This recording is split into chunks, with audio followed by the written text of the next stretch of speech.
Hello. This is on. Just kidding. Um, I wanted to do a little advice session on being a creative person and the challenges that come with that. For some reason, I just want to speak about it as somebody who does makes music, somebody who produces music as well. It's it's a lot. It's a lot. And somebody, especially if you transfer that like personal project to something like public where other people can like judge and listen to, it's it's a lot to deal with. And I just wanted to share my like experience with it. If you want to stay and listen, I don't know, up to you, I guess. Either way, the sun's gonna go up and down, time's gonna pass by, so up to you what you want to do with your time. But um basically, um for me, it's always been something that I've kind of not really shared with people. Like I never showed my family or anything. It was like I felt like closeted and shit. I'd be like going to my room and like like with the microphone like being like da, na, na, na. Like because I produce everything with my fucking computer and like my earphones. I just recently got this mic. Well, recently I got it in September 2025. I got this microphone. It's still great. It's like one of the cheapest ones I could get off Amazon, but it's still like I feel a little more legitimate in what I do, which I guess is the point, maybe. Um, well, that was the point of buying it. So I have started publishing my music and I've gotten a lot of support from it, but for a really long time, it stopped being fun. It did it because it used to obviously be something that I looked forward to throughout the day, and I was like, oh my god, can't wait to like because I especially during my last years of school, I was so focused on my work, like on schoolwork, getting good grades, getting the fuck out of my hometown. I was like, I gotta leave this place. Like, so that was very clear to me. And for some reason, you like coming to London, I was like, I gotta make it to London. Like, I didn't care about actually studying or what university. I was like, I just want to go to London. Like, that's what I want to do. So I was just gonna do everything in my power that I could do to get out of my out of the space that I'd grown up in. I didn't like it. It was very just like small town mindset-y. And I was like, this is not me. I'm weird. I need like chaos and I need people who are like weird like me and like weirder. I want to feel, I want to be in amidst so many weird people that I feel like normal.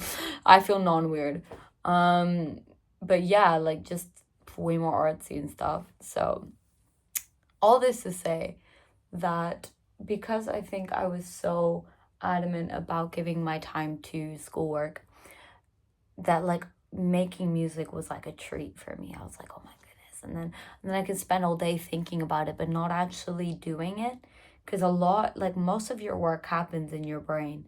Then like actually doing shit is so easy and fast, right? Like clicking a button, it's everything worthwhile happens like in here, right?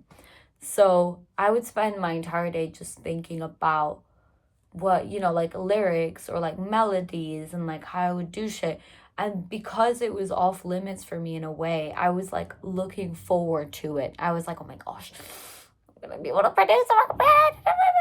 And then it was like my little thing, it was like my little project. And I was terrified of showing people, like terrified of anybody knowing that I did it, anybody knowing like what my songs were about, because they were very much about my own life. And like obviously if you see that and you listen to it, it's not that hard to trace. If you know me, it's not that hard to figure out like who I'm singing about, or like that's what I fucking hate like about like producing art.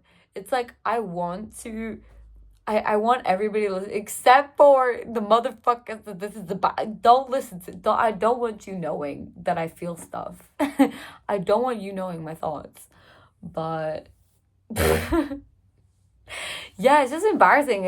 I don't know. It's like, oh yeah, I can't be nonchalant and an artist and like poetic and shit. Like you can't be a nonchalant poet. You have to feel. So why am I tearing up? Oh my gosh, I'm sensitive. Okay. Um yeah, so I was very scared of outing myself. I felt like it was outing myself genuinely. Like it was like it was an outing process. Now I feel way more comfortable showing my music to other people. I used to turn red in the face just showing people like backing tracks of like stuff I'd write, not even in my voice. Now I feel way more comfortable. I'm not like fully there, you know what I mean? But like I'm open enough that I don't mind. Like I was at my freaking boss's birthday party and he was playing my music in front of like people I didn't know and my managers, and I was just like I wasn't like embarrassed. I was just kind of like, "Oh yeah, like that's my shit. That's my shit." And I'm very proud of myself. I actually haven't acknowledged that from myself, which is like really wild to me. Like I think I just kind of grow, but I don't acknowledge the growth. Like I have not acknowledged the fact that maybe a year ago, yeah, maybe even a year ago, I wouldn't have been able to be in the situations or endure the or put myself in situations that I do now. Just because it was weird. It was really fucking weird to be like, hey, that's my art. I'm Yuka June type stuff. People be like, Yuka June, like, how do you even pronounce that? Is it like eucalyptus? I'm like, yes, yes. Do you know, every time I write that shit down, it auto translates to Luca. Bitch, I'm not Luca June. I'm Yuka June. And I also contemplated on names like Juniper, but I wanted like a two name artsy name. You know what I mean?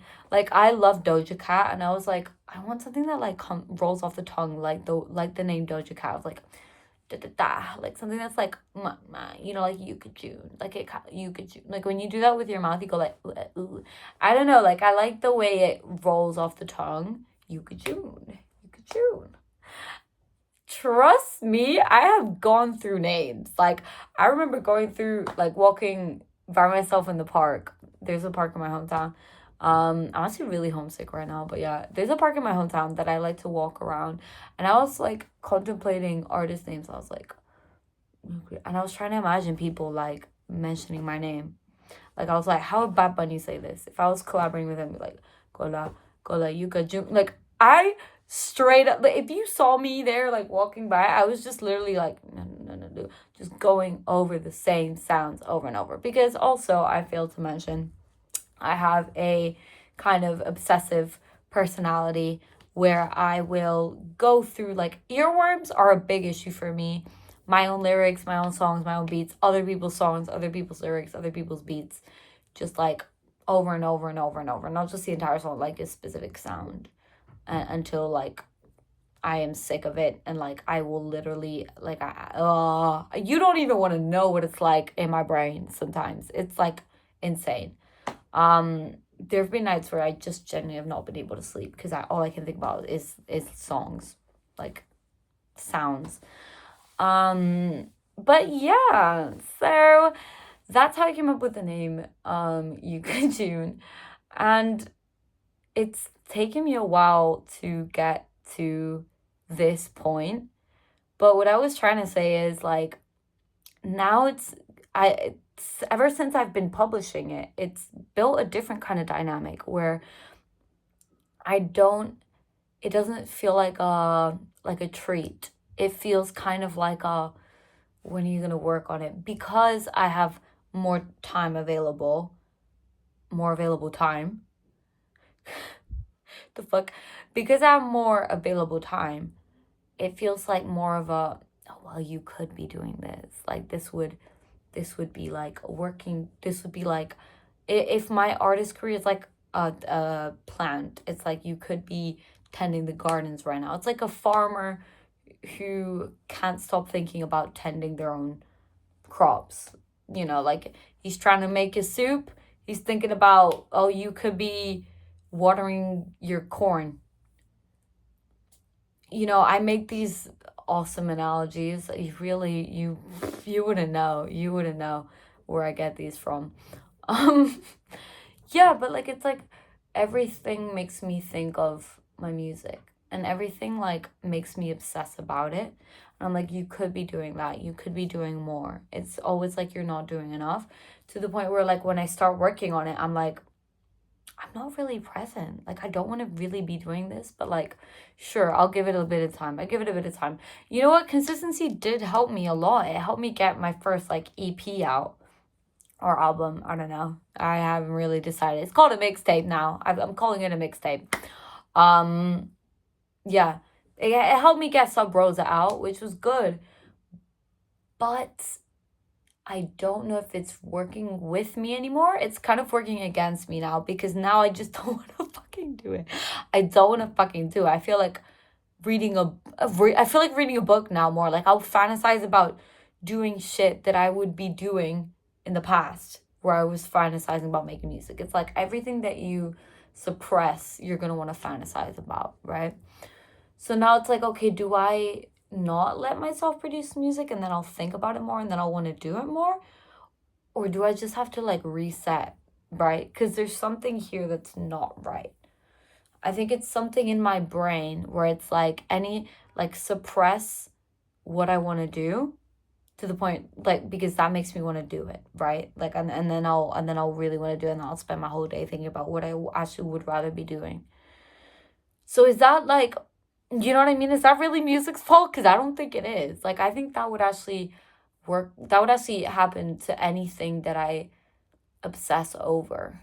Wow, that's making me realize a lot. That's making me realize a lot. Because I was really like fucking sad about it. I was down about it, because I was like, does that mean that I can't do music? Like, because I'm just going to be like hating it or like resenting it? No, it's my brain that's creating this resentment. And that's like a dynamic that I need to look at in and of itself, because I think it definitely could apply to literally anything, like anything that you like force yourself to do, you know?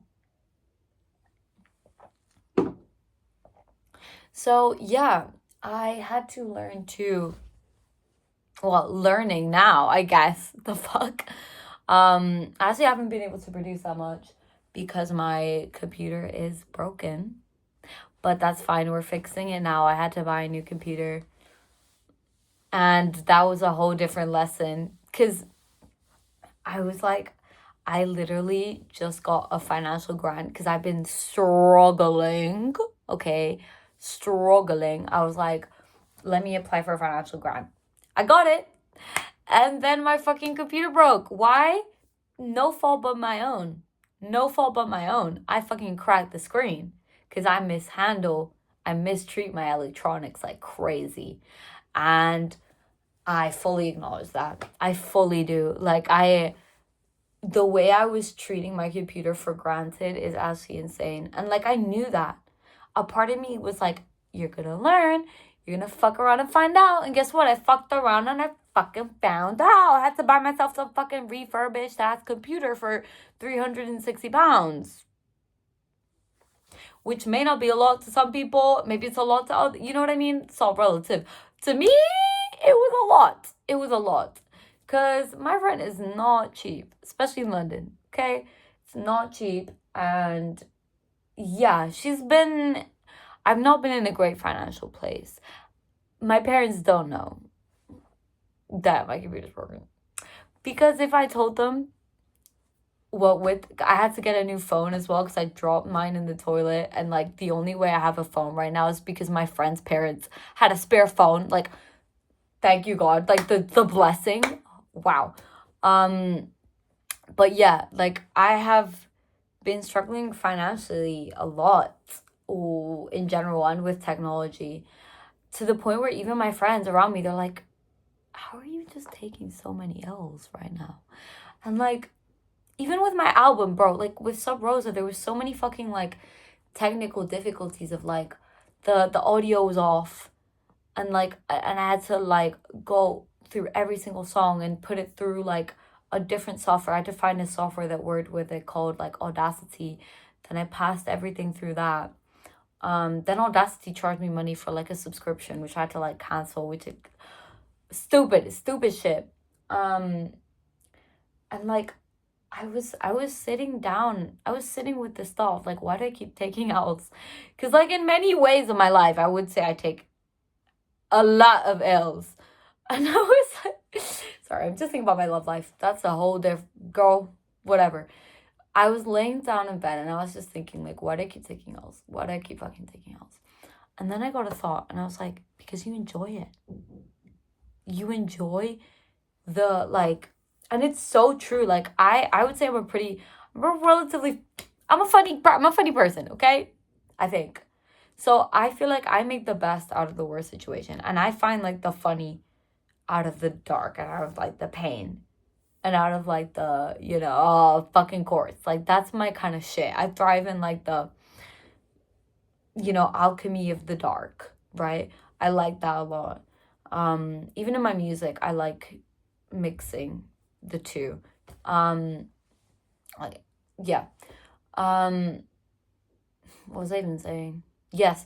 So I thought, like, literally stop enjoying suffering and then you'll stop suffering, because it's like you're saying like, yeah, I love this, like this sounds really trivial and like really simple, but like it does feel that way. Like when I go through things that are like L's, okay, whatever you call it, let's say L's, it's like I find it really fucking funny sometimes, and I'll be like, oh my gosh, like I actually, because I find it funny, I enjoy it, and I get joy from that, because I think that that's going to like make the loss like go away. But really, I think I'm just attracting it more because I'm just like so fucking like, yeah, sure, of course this is happening. Of course this is happening.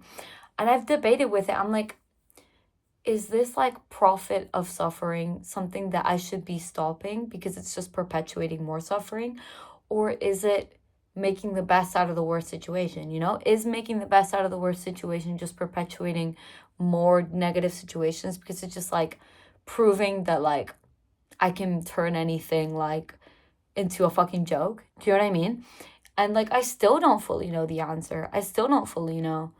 A part of me likes to think that like that's one of my strengths, that I can show other people, because like I think I really do show other people that like it does not matter how seemingly bad your life. Okay, this sounds like privileged as fuck. It's not like I'm, my life is very privileged and I have so many good things going for me. But yeah, I go through hardship. Fucking everybody does. So like, is me going through hardship and like kind of making it funny, or like being like fine with it, does that prove to other people that they can be fine with their own hardships? Or is it just kind of like me settling for like my hard situations and being like, yeah, sure, it's fucking funny, like bring on more? And then I'm like internally I'm like very bitter about the things that I go through, but because I make like light of it, I'm like seemingly okay with it, but I'm actually hoping that it'll get better. I don't know. I think that, I don't know. Maybe there's like a balance between acknowledging the darkness of your life without kind of bringing it on, like cheering it on, like welcoming it in. Do you welcome in the darkness, or do you like acknowledge it without enjoying it? I don't know. That's a big thought. It's a big thought. I yeah. I think that's all I have to speak about today. But this video's gone everywhere and nowhere at the same time. Just wanted to voice my fucking thoughts, because I'm a thought daughter. What can I say? Oh no, don't quote me on that. Okay. I will see you guys later. And yeah. Okay, love you. Bye.